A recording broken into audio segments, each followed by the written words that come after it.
Ladies, gentlemen, and travelers of all ages, the elements are such a beautiful thing, are they not? Why choose one when you can have all three? After all, choosing your favorite element is like choosing your favorite child. You just can't unless one of them is being a bit of a brat at the moment. And even regardless of that, there is simply no more beautiful sight in Last Epoch than three different elements bursting off in a concert of light, explosions of every color all together. And so today we are taking Elemental Nova, specifically using a couple of uniques and concepts behind it, mostly because we wanted to make the channeled Elemental Nova as strong as possible, because it's just an extremely cool concept in the game at first glance that can definitely be a bit underwhelming at first because, well, channeled skills do require you to stand still while using them unless otherwise stated in their tree.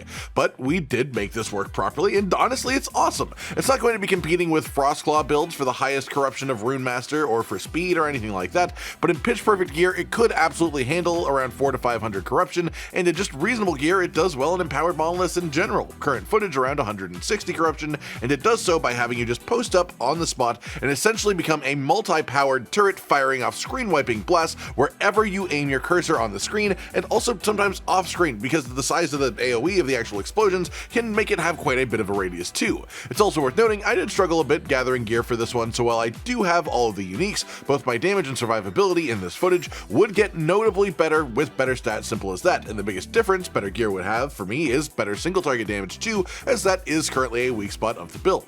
All of that said, let's dive into the skills that we specialize, where we put our points within them, then we'll talk about our passive points for the day, then we'll go over the uniques for the build as well as general stat priority too, then finally just how to play the build from my time with it so far. Starting off with skills then, your most important one is of course going to be Elemental Nova. 27 points in this is where you will sit with just the uniques that we have at the lowest rolls possible, but a high roll combined with a good legendary roll, you could get even up to 34 ranks, and that is honestly the main thing that makes this build function as well as it does, as turning Elemental Nova into a main damage skill, especially if you're involving every element, requires just a lot of modification to the skill to be able to do properly. So we start by going right over here to get to Luminaire. This is what makes Elemental Nova a channeled skill, casting 5 of them per second, but also costing 40 mana per second base and reducing the area by 40%. The biggest loss here is the area. The mana cost is cheaper than 5 Novas would be anyways on average, and 5 per second is pretty much faster than you can ever really reach with cast speed on non-channeled Nova, but that would obviously be a massive stat investment to reach it itself even if you wanted to. So channeled Nova is great for that reason. It just has a couple of downsides. 1, no moving while channeling. 2, no mana regen while channeling. These are both things that we'll be working to make less of a downside as we go, but they are problems with the concept. We also prong off here and grab 2 ranks of Charge Destruction for bonus critical chance on Elemental Nova itself. Base crit chance is what this gives us, and it is incredible because it increases the value of every other increased crit chance affix that you have anywhere in your build at all. Then we push down to Arcane Projection down here in the fire side to let us cast Elemental Nova on our cursor instead of in a radius around us. We grab 2 points of Melting Nova over here, which gives us extra armor shed chance when we're using Elemental Nova just on every hit with it, as well as increased crit chance with the skill too, which again stacks nicely with our base flat crit chance that we got as well. Then we get 3 points into Fiery Destruction here for a hefty crit multiplier increase on Elemental Nova itself. Then we'll be going down the Ice Nova route, taking 3 points now into Glacial Might for bonus damage with Elemental Nova at the cost of increased costs. This increase doesn't affect the mana cost of channeled Nova in an equivalently scaling way. It does increase the mana cost a little bit, but it increases the cost per second by the amount that it increases individual Nova cost for a singular Nova if it's not channeled, so it's still extremely good for us, relatively speaking, and this is a lot of pure damage gain that you get per point. Then we grab Freezing Cascade here, which gives you a bonus Nova explosion every time an enemy is hit by an Elemental Nova, and then 2 points into Shatter Nova on the left here for bonus damage to chilled or ignited or shocked or frozen enemies. We'll be doing all of these different ailments, so again, this is just sort of free bonus damage. Then we come to any bonus further points than what you might have than what we have here. As stated, you get up to 6 more points than those 28, and if you do, in order, what you want to do is get these 2 more points of Glacial Might that I have here. This is a more just further damage bonus. It's really good to actually have. Then you want to put 1 point into Charge Destruction over here, finish this off, give you even more crit chance on your Nova, which will help you reach 100% crit with it, and that's really important to actually get more survivability from the ward that we gain, as well as the damage, obviously, that crits do. Then 1 point to finish off Fiery Destruction for even more critical multiplier. Again, we're aiming for 100% 100% crit rate, so more critical multiplier is just more damage, and this scales really nicely. Then you want to use 1 point to fill out Shatter Nova for even more damage boost if you do have that point to spend, and then if you have any more points past that, you just want to put them in Elemental Expanse to just increase the actual area of Elemental Nova.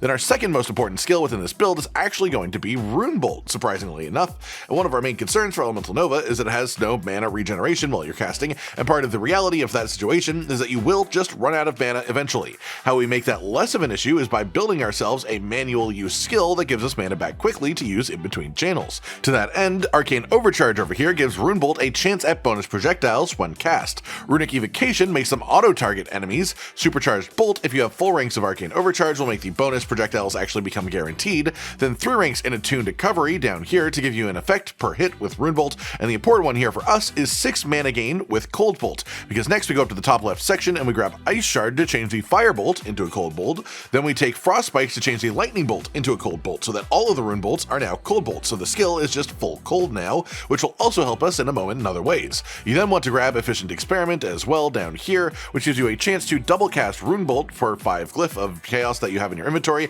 This may sound a little bit obtuse, but basically, if you have 100 glyphs of chaos, then this will be at its max efficiency, and if you're in the end game, you will pretty much always have 100 glyphs of chaos unless you're just constantly chaotically rolling things crazily, so just keep in mind that you should have these in your inventory, but you don't have to like constantly be concerned with it. Then for the final points, you want Arcane Restoration for a chance to gain 12 mana if you hit an enemy with Runebolt, and actually I recommend switching it up from what I'm doing here on screen so that you have this at 4 points for 100% chance to gain mana, and instead Runeweaver down here at 2 points instead of 3, which just gives you mana regen and mana spent gained as ward for 3 seconds after casting Runeweave. And a good bit of survivability is added from this as we try to sort of alternate back and forth between a couple seconds of Elemental Nova, then firing out some Runebolts, and this both just helps us keep Runeweave stacks, but also helps keep our mana cycling in a more effective way. Then we have our Runic Invocation tree for this build, immediately out and down for our first goal of Immutable Order down here. This build is capable of having the abilities in the correct order and element to make this a usable node, and whenever that is a usable node, it's just very convenient to have as it makes getting the right invocation as simple as it could possibly be, at the cost of this skill having a cooldown. So we reduce this cooldown as well. We also get buffs that actually enhance us during the cooldown too, and then you grab Enigma over here, which turns Runic Invocation into a traversal skill, letting you teleport when you cast it, which essentially is our only movement skill that fits properly within this build, but it is an extremely useful one to have. The extra cooldown is also alleviated by the cooldown reduction node and any cooldown reduction that you can get on your gear too. We then also grab 3 ranks of Runic Energy over here for a stacking damage buff with invocations per second that you do not cast one, as well as 2 points of Copied Scrolls for a chance to repeat the invocation per stack, which just gives us a slightly higher defense as our invocation is going to be, you guessed it, Raowen's Frostguard for just the immense survivability it provides. And if you have even 1 more point in Runic Invocation to spend than I do, then you would put it into Rune Power Core over here, which gives you extra Runic Energy while you're at 3 runes, which just means because we have it on a cooldown, it will give us more Runic Energy stacks, which means that we have a higher chance of having the skill copied. If you're wondering how we actually invoke Raowen's Frostguard with the Immutable Order in this build, Runebolt counts as a pure cold skill because of how we built it. We went over that. Then we have our next skill, which is going to be Glyph of Dominion, and our first goal here is actually Flaming Scroll, which makes this a fire skill with Ignite chance. Then we're going to be grabbing Charged Reflections to have it cast under our feet automatically, as well as gaining 1 ward per second per 5% uncapped resistances. And we also have stacked resistances really hard in this build, so my current gear, this actually equates to about 190 ward per second while active, partially due to 3 points in Arcane Mirror for 45% of all resistances gained while standing on our glyph. Then we go over to Doomscribe here to add a bit of a delay to the actual explosion of this once it reaches its max size. This is mostly just because we use the glyph as a self buff, a stat buff, rather than as a damage tool against enemies, so more longevity on it is better for our purpose than more frequent explosions. And then our final points are to get Mage's Decree over here on the right for an extra bump to the area of any spells that are cast while you are standing on your glyph, which is part of why our Nova is just so chunky and wide. Then we have Flame Ward, finally our final skill, and our first goal here is to head over to this Frost Ward glyph to actually change this over to be a cold skill, so there you have our immutable glyph order. Cold Runebolt, Fire Glyph of Dominion, Cold Flame Ward. Put those in the right order and you'll get your proper invocation. We get 1 point into Flame Runner over here for actual haste to be gained every time that we have Flame Ward on, 2 points in Recollection over here for bonus ward retention, a nice little bump. Then you can either put 5 points into Barrier here for less hit damage taken while this is active, or you can put 5 into Frostguard here for a lot amount of, actually pretty nice amount of more armor while it's here, but armor generally does scale a bit worse the higher corruption you are into, so less hit damage is preferable in higher corruption, more armor is preferable in lower corruption. You have to sort of judge it by what type type of content you're planning to be doing. But with that done, let's talk about our actual passive tree now. Starting off with our base Mage, we need 20 points in here to be able to move on and put them in our mastery trees. So 8 into Arcanist for some intelligence and elemental resistances, which are of course great things for us. 7 points into Elementalist for 49% increased damage to all elements, which is great for us. That applies to all the damage types that we do, so that's just 49% increased damage. That makes 15 points spent in here, which also lets us put the last 5 points into this area into Knowledge of Destruction for bonus critical chance and crit multiplier, both of which again are fantastic for us. Then we have 5 points only in Sorcerer, but they are an extremely important 5 points, and you want to get them as soon as you can, pretty much. Calculated Destruction. This gives you intelligence gain, but more importantly, the bonus when you have 5 points in it is 3% increased spell crit chance per intelligence that you have. And this is part of what allows us to reach just our obscene crit levels. Then finally we have our Runemaster tree, and we put the absolute bulk of our points in here for somewhat obvious reasons. So we put 5 points into Unsealed Mana for bonus mana, cast speed, and a burst of mana and ward when you directly cast 3 free skills in a row, which is going to be Runebolt in this build, which we tend to cast in 3s anyways. 3 points into Sphere of Protection, at least just to start off with. This just gives you a little bit of less damage taken from enemies with the ailments from the elements that we will be applying in droves, as we talked about. Then you want to put 8 points up here into Arcane Focus for bonus intelligence, as well as ward gain on spellcast. This isn't as effective with this build as it is for a high fire rate, high cast speed Frostclaw build, for example, but it is still a good amount of ward that it will get you in this build. 5 points into Runeward Cataclysm down at the bottom for a bonus crit chance that it gives you, then just some bonus damage to low health enemies too after getting a crit. 6 points into Transcendence up here for a bit of bonus, just sort of health in general, but also this will give you a bonus with above 12 ward per second up to 36 with 60 or above intelligence, which we will be having. 4 points into Circle of Elements here for ignite chance with fire, shock chance with lightning, and chill chance with cold, just in general all the time. 6 points into Inscribed Instruments for bonus critical multiplier, as we're going to be using a wand. 8 points into Decree of the Eternal Tundra for some bonus ward per second, which is actually doubled if you have a heal rune above your head or standing in the Glyph of Dominion. Both of these things we will be doing. Unfortunately, you can't stack both bonuses, but this does just result in 160 ward per second, which is an absolutely massive amount. After that, we put 5 points into Decree of the Burning Wind, which just gives you more damage against bosses and rares, which is again doubled if you have the raw rune above your head, which we will most of the time. So this is just bonus damage, pure and straight. Then we take 5 points into Brand of Deception, which is incredibly important for the build, which might be surprising because the main effect is elemental penetration with damage over time, and the 5-point bonus, which is the thing that we aim for, gives lightning skills a guarantee to apply Brand of Deception if they cost at least 15 mana. And, well, our Elemental Nova does count as being a lightning skill because lightning is a part of it, and so it applies Brand of Deception constantly, which is a more damage over time effect, but it gives us something really important for after this. Then we put 6 points into Runic Fortress, which is bonus armor while channeling per rune above your head. That means that we'll most likely have 450 armor from this, and that's a nice chunk of armor to have while channeling, as we will be spending the bulk of our time channeling in the build. The 5-point bonus as well for this is after 2 seconds of channeling, you gain a burst of ward equal to a portion of your armor, which is part of why we also do want to focus armor as one of our defensive skills within the build. Then we put 8 points into Ancient Inscriptions for a bunch of intelligence, as well as cooldown recovery speed for 4 intelligence that you have. Intelligence is something that we will be trying to stack in this build in general, at least a little bit, so this is just a nice little bonus that we can get for our Flame Ward and also for our Runic Invocation. Then you want 1 point into Runeward Hurricane for bonus spell lightning damage and also some freeze multiplier that has a chance to trigger when you use lightning skills. Runeward Inferno for bonus spell fire damage and armor that you gain per shock on the enemy that hits you, and you have a chance to activate this on fire skill use. Then Runeward Avalanche, which gives you bonus spell cold damage and also endurance threshold per ignite that's on the enemy when they hit you as well. And all of these will apply from Elemental Nova because it is tri-elemental in this build. It does all 3 damage types, so it applies all of these rune words. Then the really important ones all the way at the end of the tree, 4 points into Jagged Veil. This gives you ward gained every time that you get a crit, which is nice in itself. It's not too crazy with the hit speed of this build, but it is nice to have. But it's more important for the 4-point bonus, which is more crit multiplier per 100 ward that you have against bosses and rare enemies. This is just straight up a 20% damage increase against the hardest enemies to kill in the game. So of course this is a really big deal to have, and having that point bonus and having the ward from this to actually activate it is really important to keep up. Then you want to put 7 points into Celestial Doom, and this one is extremely important as well. It gives you bonus spell damage, which is great in itself, but the 7-point bonus is spell damage to branded bosses as well as branded rare enemies, and that is really nice to have, but also ward gain against branded bosses and rare enemies when you hit them with the spell. 28 ward per hit is an actually pretty crazy amount, and the fact that this is consistent against, again, what are the hardest enemies in the game, not only will help you keep up Jagged Veil's secondary buff, but will just offer you a significant amount of survivability in itself and the bit of damage that it offers you as a bonus too. At that that point, you will have 5 points left to spend, and if you want to, you can put them into Sphere of Protection just to give you even more damage reduction from ignited, shocked, or chilled enemies. As again, we will be applying all of those to all of our enemies just all the time. And that covers our passives then, so let's talk about our uniques, starting with the fundamental ones required for the build in the first place, the first of which being Crest of Unity. This helmet gives you up to 6 bonus levels of Elemental Nova, which is fantastic in itself. Up to 60% extra area on the Nova. It makes it so the Nova is always tri-elemental, which is you play with triple element fun, and it gives you 1% elemental penetration per 10% uncapped elemental resistances, meaning add up your fire, cold, and lightning resistances, divide them by 10, and you get that much as elemental damage penetration thanks to this helmet.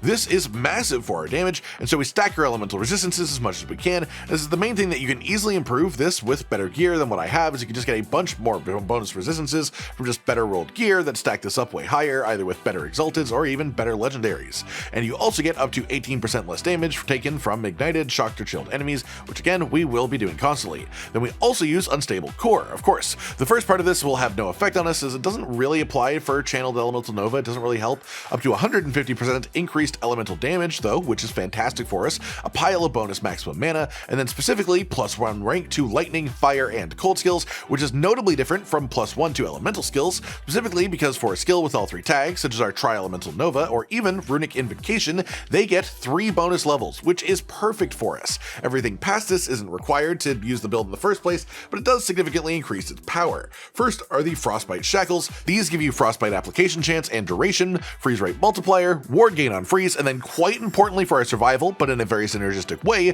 +1% ward retention per 1% uncapped cold resistance. Because of our helmet, we want to get loads of elemental resistances in general, but through this synergy with the gloves, you can specifically target uncapped cold resistance, as it will apply to both effects and give you even greater synergy. On which note, we do also want to use Liath's Signet over here, which gives you a ton of bonus elemental resistance while channeling, as well as a bonus lightning damage and ward generation when hit chance. You could technically actually use 2 of these rings if your stats are good enough across your other gear, and get another load more resistances, as resistances past the actual max mark are sort of the cherry on top of this build. They're the thing that you want to focus once you have everything else in order. It's just a stat that it's such a stackable effect, but isn't really the most important one, at least early on. Then we have the Knowledge of the Erased Mage relic, a Weaver's Will item. Weaver's Will items in general have the highest potential of any of the game as far as bonus affixes on them actually go, but they also rely a lot on heavy RNG to achieve that. That said, the extra level to all skills from this as a base item is quite valuable to us, as is the mana spent gain as ward and damage dealt to mana, as we can manually recover our mana, which helps give this survivability for us. So if you can get a nice spell, critical strike chance, or critical strike multiplier type affix rolled into one of these, they are perfect for the build. Then we actually use 2 more uniques. These ones are only really required once you start pushing further past your survival limits, and they are the Ward Trail belt here, ideally with dodge rating or armor placed onto it in legendary crafting. This just gives you a flat, hefty dodge rating bonus as well as ward gain on every dodge that you do. Then Telfon's Mirage, which gives you a bonus ward decay threshold, percentage gain dodge rate while channeling, as well as flat dodge rating while channeling, bonus ward and mana gained if you dodge while channeling, then just a nice bit of intelligence and also movement speed for when you aren't channeling. For your other few slots then, if you want specific item subtypes to go from, we have that on the build planner in the description, but as far as general stat priority to aim for both on this gear and for legendary crafting too, honestly, you want to hit around 30% in all resistances, mostly because Glyph of Dominion will increase all resistances by 45% when you stand in it, and we never really want to take a fight without standing in it in the first place. However, your elemental resistances you want much higher than this, both for the elemental penetration that you can get in general, but also the extra ward retention that you get from cold specifically. The non-elemental ones are still ideal to have as high as you can spare to have them so that you don't get surprised one-shot by something you don't see coming. Past that though, you want to get enough crit chance so that you are at or near 100% crit with Elemental Nova, the best stat to aim for being spell critical chance to make that happen, and the Crystal Skull Catalyst subtype specifically is excellent as it has an implicit for bonus flat spell crit chance, meaning a bonus that applies under all of your other crit multipliers. On which note, the next big damage stat is crit multiplier as well, as we aim for crit anyways. Then spell damage and elemental damage are also extremely good affixes for us for slightly different reasons. Chance to ignite or chill or shock are all good because of our passives and the helmet affix, and quite importantly, if you can craft any ranks at all of bonus Elemental Nova levels onto the helmet as a legendary itself, then you really do want to do that. Elemental Nova scales to be significantly better the more that you can get these last few points, just because they are all filling out really high value nodes, even to the point where you can get up to a T7 affix onto this for 4 bonus ranks, and it's still the ideal outcome. It's not really a waste to have that there instead of 3 ranks. attacks. Past that, you want intelligence to at least 60 to be able to reach a breakpoint on a touch of ward generation. Then you just want intelligence in general past that is pretty good. And of course you want to fill your elemental resistance out even above 75% to increase our bonus effects on them too. As for idols, a great one for this is the Throne of Ambition unique idol. It can struggle at single target damage, but this helps out quite a bit, building stacks on you every time that you hit a boss or elite enemy that increase your cold and fire damage, which is 2/3 of our damage, and also give us present armor per stack. And it's worth noting that armor is another fantastic scaling stat for us as well. Past that, there are idols that increase the size of elemental nova in general, and a couple of those are nice to have just to make a deal with larger groups a bit easier or at a safer range. Other than that, you just want some nice hefty elemental damage boosts, resistances where possible, some ward retention where you can as well would do quite well for you. That just about does it for your gear then, so let's just talk about how to play the build, and this one is honestly relatively simple. Before engaging with any enemies in combat, place down Glyph of Dominion. Generally, open the fight with Runic Invocation to get your Frostguard up and teleport to where you actually want to stand, then you want to place your glyph after that. Then you want to cast Runebolt 3 times to activate its bonuses. Then channel Elemental Nova wherever the enemies are. Even if they are off your screen a little bit, you can still kill them quite far away. You don't want to go completely out of mana, so don't channel the full bar, but you can use a good chunk of it, then swap back to Runebolt to fire out at least 3 shots, getting your mana up a bit before channeling again. Past that, Flame Ward is your second tier of defensive for more sketchy moments. It can also give you haste, which is nice, and you can cast it while you are channeling without interrupting it. So the rest of this just sort of runs quite smoothly, with no real difference between AoE and boss encounter methods, honestly, aside from needing to play a bit more carefully and position a bit more intentionally before you start channeling. And that's it really, a tri-elemental channeled Nova build. I love this concept, and this is pretty much the best that we could possibly make it, stacking enough different defensive layers over each other to make it tanky enough to handle itself, and then the damage just comes along with more stats as you get better gear. I hope you've enjoyed this then, and I hope you enjoy using it too if you try the build out for yourselves. Like if you liked the video, subscribe to the notification bell for more, and most importantly, ladies and gentlemen, until next time, stay sweet. Josh, Cotton, and Hollow with the videos, dropping the humor like a hammer on your tippy toes, bringing entertainment on a daily arrangement to take our insanity and turn it into entertainment. Yes, I said entertainment twice, to reiterate that it is nice to look into your faces on a mostly daily basis when you let us in your homes to make the whole world a stage. Goodbye.